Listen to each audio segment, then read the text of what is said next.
क्या आप जानते हैं कि वो कौन सी इमारत है जिसका नक्शा ज़मीन पर बनने से पहले आसमानों पर मौजूद था? वो मकाम जहां आज लाखों लोग दीवानावार तवाफ करते हैं, हजारों साल पहले वहां जिंदगी का नामो निशान तक न था। न पानी था, न सब्जा और न कोई इंसान। मगर फिर अल्लाह के एक बरगुजीदा पैगंबर हजरत इब्राहीम अलैहिस्सलाम को एक ऐसा हुक्म मिला जिसने तारीख का धारा मोड़ दिया। आज की इस वीडियो में हम आपको काबा की तामीर और हजरत इब्राहीम अलैहिस्सलाम की इस अजीम कुर्बानी की मुकम्मल दास्तान सुनाएंगे, जिसे सुनकर आपका ईमान ताज़ा हो जाएगा। दास्तान शुरू होती है अल्लाह के हुक्म से, जब हजरत इब्राहीम अलैहिस्सलाम अपनी अहलिया हजरत हाजरा और मासूम फर्जंद हजरत इस्माइल को मक्का की बेआबोग्याह वादी में छोड़ आए।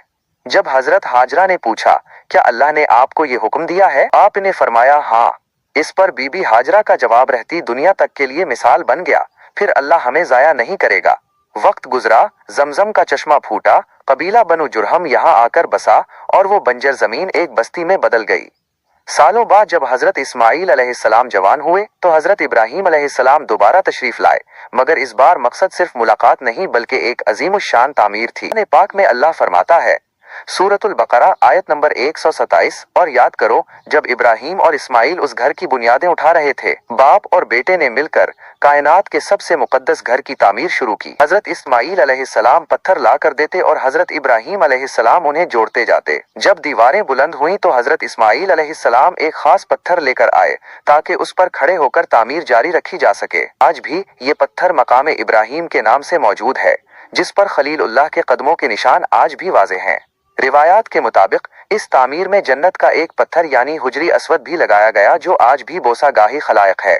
तामीर मुकम्मल हुई तो बाप बेटे ने मिलकर अल्लाह के हुजूर वो तारीखी दुआ मांगी, ऐ हमारे रब, हमसे ये खिदमत कबूल फरमा, बेशक तू ही सुनने वाला और जानने वाला है। फिर अल्लाह ने हुक्म दिया, ऐ इब्राहीम, लोगों में हज का ऐलान कर दो। हजरत इब्राहीम अलैहिस्सलाम ने अर्ज किया, ऐ अल्लाह, इस वीराने में मेरी आवाज कौन सुनेगा? अल्लाह ने फरमाया, ऐलान करना तुम्हारा काम है, पहुंचाना हमारा काम है। मुफस्सिरीन कहते हैं कि उस दिन कायनात की तमाम रूहों ने इस आवाज को सुना, और जिसने जितनी बार लब्बैक कहा वो इतनी बार बैतुल्लाह की ज़ियारत करेगा। हज़रत इब्राहीम अलैहिस्सलाम की वो पुकार आज भी गूंज रही है। आज दुनिया के कोने कोने से लोग इस घर की तरफ खंचे चले आते हैं। महज पत्थरों की इमारत नहीं बल्कि तौहीद की अलामत और अल्लाह की मोहब्बत का मरकज है। अगर आपको ये वीडियो पसंद आई है तो उसे दूसरों के साथ शेयर करें। यह हमारे चैनल मनान आसिफ को सब्सक्राइब करना न भूलें और कमेंट में सुभान अल्लाह जरूर लिखें। अल्लाह हमें बार बार अपने घर की ज़ियारत नसीब फरमाए।